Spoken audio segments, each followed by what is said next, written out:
Assalamualaikum warahmatullahi wabarakatuh. Nama saya Yusril Hendra Maulana. Saya dari Prodi Informatika semester 7 Universitas Kyai Haji Abdul Wahab Hasbullah, Tambak Beras Barat, Jombang. Pada kesempatan kali ini, saya akan menyampaikan materi tentang permohonan pendaftaran desain industri. Ada beberapa bab yang akan saya bahas pada kesempatan kali ini, yaitu yang pertama tentang definisi, yang kedua regulasi, yang ketiga persyaratan, keempat prosedur, dan kelima biaya dan waktu. Untuk bab pertama yakni definisi dari permohonan pendaftaran desain industri. Permohonan pendaftaran desain industri merupakan pengajuan suatu kreasi tentang bentuk, konfigurasi atau komposisi garis atau warna, atau garis dan warna, atau gabungan antara garis dan warna yang terbentuk 3 dimensi atau 2 dimensi yang memberikan kesan estetik dan dapat diwujudkan dalam pola 3 dimensi atau 2 dimensi, serta dapat dipakai untuk menghasilkan suatu produk, barang, komoditas industri, atau kerajinan tangan untuk didaftarkan pada Pangkalan Data Kekayaan Intelektual atau PDKAI dan kepemilikannya memiliki kekuatan hukum. Jadi, permohonan pendaftaran desain industri merupakan proses yang sangat penting untuk mengajukan suatu karya kreasi yang berkaitan dengan bentuk, konfigurasi, atau komposisi garis atau warna, baik dalam bentuk 3 dimensi ataupun 2 dimensi. Kreasi tersebut harus memberikan kesan estetis dan dapat diwujudkan dalam pola 3 dimensi atau 2 dimensi. Desain industri ini dapat digunakan untuk menghasilkan produk, barang, komoditas, industri, atau kerajinan tangan. Proses pendaftaran dilakukan pada Pangkalan Data Kekayaan Intelektual atau PDKI, dan jika pendaftaran berhasil, pemilik desain industri tersebut akan memiliki kekuatan hukum terhadap kepemilikannya. Artinya, pemilik desain memiliki hak hukum yang melindungi karya kreasi tersebut dari penggunaan tanpa izin oleh pihak lain.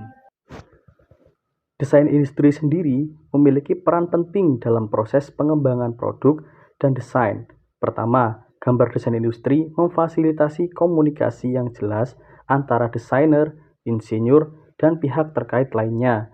Ini membantu memastikan pemahaman yang seragam terkait konsep dan detail desain, mengurangi resiko kesalahpahaman dalam pengembangan produk. Selain itu, gambar desain industri menjadi panduan praktis bagi para produsen dalam merealisasikan konsep desain ke dalam produk fisik. Mereka menyediakan informasi teknis yang diperlukan untuk proses produksi, termasuk dimensi, material yang digunakan, toleransi, dan detail lainnya. Dengan memiliki gambar desain yang akurat, produsen dapat menciptakan produk dengan kualitas yang diinginkan dan sesuai dengan visi asli desain. Selain aspek produksi, gambar desain industri juga dapat menjadi alat penting dalam pemasaran. Mereka membantu memvisualisasikan produk bagi konsumen, memberikan gambaran yang jelas tentang fitur dan nilai tambah yang ditawarkan oleh desain tersebut. Secara keseluruhan, gambar desain industri berperan sebagai fondasi untuk komunikasi, produksi, dan pemasaran, menjadikan unsur kunci dalam siklus pengembangan produk. Untuk pembahasan berikutnya yaitu tentang regulasi. Terdapat 2 regulasi. Yang pertama, Undang-Undang Nomor 31 Tahun 2000 tentang Desain Industri. Kemudian yang kedua, Peraturan Pemerintah Republik Indonesia Nomor 28 Tahun 2019 tentang Tarif dan Jasa atas penerimaan negara bukan pajak. Jadi untuk undang-undang yang pertama, undang-undang ini memberikan kerangka hukum untuk perlindungan hukum terhadap desain industri di Indonesia. Hal tersebut mencakup prosedur pendaftaran, desain industri, hak, dan kewajiban pemilik desain, serta ketentuan mengenai pelanggaran hak desain industri dan sanksi yang dapat diterapkan. Tujuannya adalah untuk mendorong inovasi dan melindungi hak kekayaan intelektual terkait desain industri.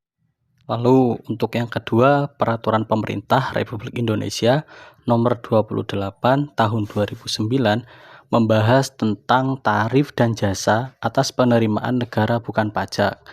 Peraturan ini mengatur tarif dan pungutan jasa yang dikenakan oleh pemerintah untuk mendapatkan pendapatan negara selain dari pajak. Isinya mencakup ketentuan-ketentuan terkait dengan besaran tarif, dan jenis-jenis jasa yang dikenakan, yang bertujuan untuk mengatur dan mengoptimalkan penerimaan negara bukan pajak. Pembahasan selanjutnya yakni tentang persyaratan. Untuk persyaratan pengajuan desain industri, yang pertama yakni gambar desain industri, kemudian uraian desain industri, kemudian surat pernyataan kepemilikan desain industri, kemudian surat kuasa jika diajukan melalui konsultan, surat pernyataan pengalihan hak jika pemohon dan pendesain berbeda, surat keterangan UMK jika pemohon merupakan usaha mikro atau usaha kecil, SK akta pendirian jika pemohon merupakan lembaga pendidikan atau litbang pemerintah. Pembahasan berikutnya yakni tentang prosedur. Untuk prosedur pengajuan desain industri, yakni yang pertama, pemohon datang ke kantor wilayah Kementerian Hukum dan HAM DKI Jakarta dengan membawa dokumen pendaftaran. Kemudian, pemohon ke petugas loket untuk menyerahkan berkas pendaftaran. Lalu, petugas memeriksa kelengkapan berkas permohonan pendaftaran. Petugas memberikan voucher pembayaran PNBP. Petugas menginput permohonan melalui e-filing. Petugas mencetak bukti tanda terima pendaftaran, kemudian ditindaklanjuti oleh Ditjen KI sampai dengan keluarnya sertifikat. Untuk yang terakhir yakni biaya dan waktu. Untuk biaya, usaha mikro, usaha kecil, lembaga pendidikan, dan litbang pemerintah online, satu desain industri dikenai seharga Rp250.000. Satu kesatuan desain atau satu set dikenai dengan harga Rp550.000. Untuk umum online, satu desain industri dikenai biaya sebesar Rp800.000. Satu kesatuan desain atau satu set dikenai Rp1.250.000. Dan waktu penyelesaiannya dalam waktu 1 hari.